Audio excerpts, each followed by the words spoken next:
All right, welcome back, guys. So today we're going to be talking about Jon Jones and what is next for Jon Jones. So there's really two options on the table for him after that performance at UFC 309.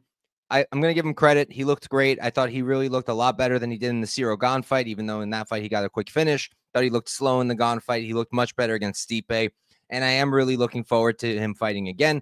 I do think he's going to fight Aspinall. That's my own personal opinion. I think that Dana will offer him quite a sum of money. I think that is the fight to make. And I think that Dana is understanding that, my original take was that it's probably a better business decision to just do Pereira, Jon Jones, because I think that's a super fight that's going to sell a lot more than Jon Jones Aspinall will. But at the end of the day, then you get Pereira probably losing in spectacular fashion, because Jon Jones, I think, would rip through him on the ground. And then you kind of lose that aura that you have from Pereira. So I understand why they're not going to do that fight. And it does make sense. I think it's going to be Aspinall next. And I think that's going to be a phenomenal fight. At this point, before the Stipe fight, I would have been a lot more confident in Aspinall with Jon Jones aging and him looking slow against Ciro Gane.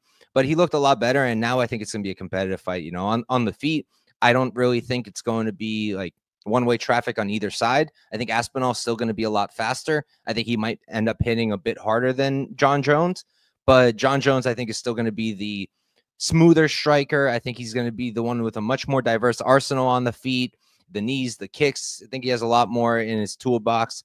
And in the grappling, I think that's where it's going to get really interesting. And I honestly don't know who's going to have more success. We've seen Aspinall out-grappled back in the day, but he's improved leaps and bounds since then. His wrestling is really good. His jiu-jitsu is really good. But Jon Jones is a fantastic counter-grappler. He's got some of the best takedown defense in the UFC, and he's not going to be easy to take down for Aspinall.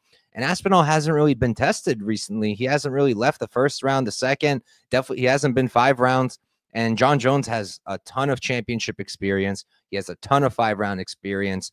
And you got to kind of favor Jon Jones in a 5-rounder, knowing that he's probably he's the one that you can trust to have the cardio. He's the one who you can trust to, be able to handle those later rounds. And even early on, I think he's going to look pretty good. But Aspinall's a stud in his own right. I would not be shocked if he was the first person to finish Jon Jones. I wouldn't be shocked if he was the first person to give Jon Jones a loss. But it's gonna be tough for him. I'm sure he's preparing, and I am really looking forward to that fight.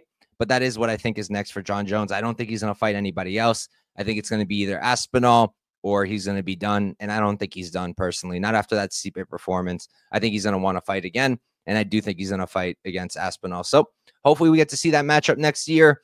Hopefully he won't be out for too long and we can see him making a quick return. And that would be a lot of fun. So thank you guys for tuning in. I'll see you next time.